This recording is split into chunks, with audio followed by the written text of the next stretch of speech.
السلام علیکم ویورس۔ بات ہم کرنے جا رہے ہیں پاکستان کے سیاسی اور معاشی منظرنامے۔ سب کو معلوم ہے کہ بجٹ تجاویز جو ہیں وہ پیش کی جا چکی ہیں 2024 اور 25 کے سال کے لیے، اور ہوپ فلی اگلے چند دنوں میں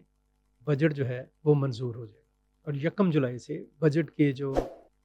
اعداد و شمار ہیں یا بجٹ میں جو دیے گئے اہداف ہیں یا اس میں جو کچھ بھی کہا گیا ہے اس کے اوپر عمل درآمد شروع ہو جائے گا۔ 1 جولائی کے بعد جو ملکی معیشت ہے اس حوالے سے میں آپ کو بتاتا چلوں کہ حکومت پاکستان اور پاکستان کے عوام انہیں ایک نئے اور مشکل مرحلے کا سامنا ہوگا۔ وہ جو شعر ہے نا منیر نیازی کا کہ ایک اور دریا کا سامنا تھا منیر مجھ کو، ایک اور دریا کا سامنا تھا منیر مجھ کو، میں ایک دریا کے پار اترا تو میں نے دیکھا۔ تو ابھی ایک اور دریا ہے معاشی بحران کا جس کا سامنا کرنا پڑے گا at a time government of Pakistan and people of Pakistan. وہ جو معاشی بحران ہے اس کو اگر ہم تھوڑا سا تقسیم کریں یا اس کو اگر ہم تھوڑا پوائنٹ میں ڈیوائڈ کر لیں تو ایک تو اس میں انرجی کا کرائسس ہے، دوسرا اس میں ٹیکسز ہے، محصولات، اور تیسرا اس میں ہے مہنگائی،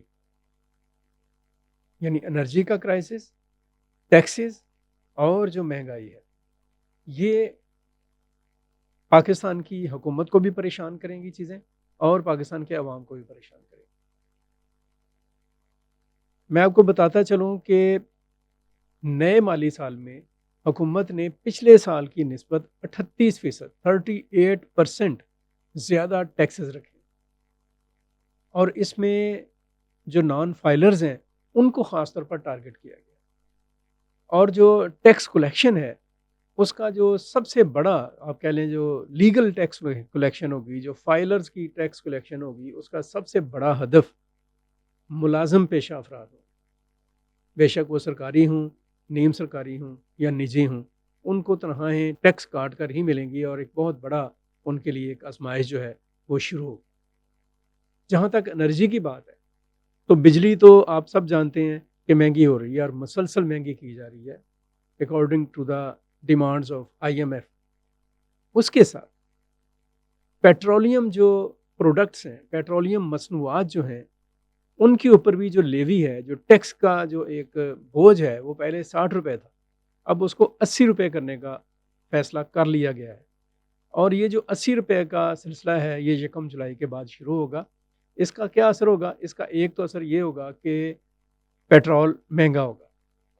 دوسرا اثر یہ ہوگا کہ انٹرنیشنل جو مارکیٹ ہے اس میں پیٹرول اگر سستا بھی ہوگا تو بہت کم امکانات ہیں کہ اس سستے پیٹرول کے اثرات عام آدمی تک پہنچ سکیں، سو اس کے لیے بھی لوگوں کو تیار رہنا چاہیے۔ اور تیسری بات، last but not least, is that کہ ان تمام اقدامات سے ڈیفینیٹلی ملک کے اندر جو مہنگائی ہے اس کا گراف بلند ہوگا۔ اس میں شبہ نہیں ہے کہ پچھلے 1 سال کے دوران جو کوششیں ہوئی ہیں ان کوششوں کے نتیجے میں مہنگائی کا گراف نیچے آیا۔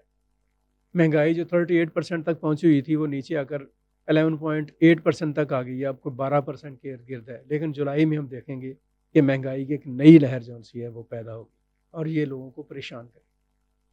یہ پریشانی محض لوگوں تک نہیں رہے گی، یہ پریشانی ڈیفینیٹلی حکومت پر بھی ریفلیکٹ ہوگی۔ حکومت کو بھی مشکل صورتحال کا سامنا کرنا پڑ سکتا ہے، خاص طور پر اس وقت کہ اگر ایسے حالات میں جو پولیٹیکل پارٹیز ہیں، خاص طور پر جو تحریک انصاف ہے، اگر وہ کسی عوامی احتجاج کی طرف نکلتی ہے، اور کسی حد تک پیپلز پارٹی بھی اگر حکومت سے تھوڑا سا پاؤں پیچھے ہٹاتی ہے تو پھر حکومت کے لیے نئے مسائل پیدا ہوگی۔ سو چیلنجنگ ایئر ہے، نیو جو آپ کا سال آ رہا ہے، مالی سال بہت ہی چیلنجنگ ہے۔ اس چیلنجنگ سال کو عوام نے تو صبر سے برداشت کرنا ہے، حکومت کو بھی ہمت کرنا پڑے گی، لیکن میں آخری الفاظ میں یہ بات ضرور کہوں گا کہ حکومت اگر مضبوط انتظامی اقدامات کر لے اور ڈنڈا ہاتھ میں رکھے چوروں کے لیے، بادنوانوں کے لیے، کرپشن کرنے والوں کے لیے، ملاوٹ کرنے والوں کے لیے، ذخیرہ اندوزوں کے لیے، اور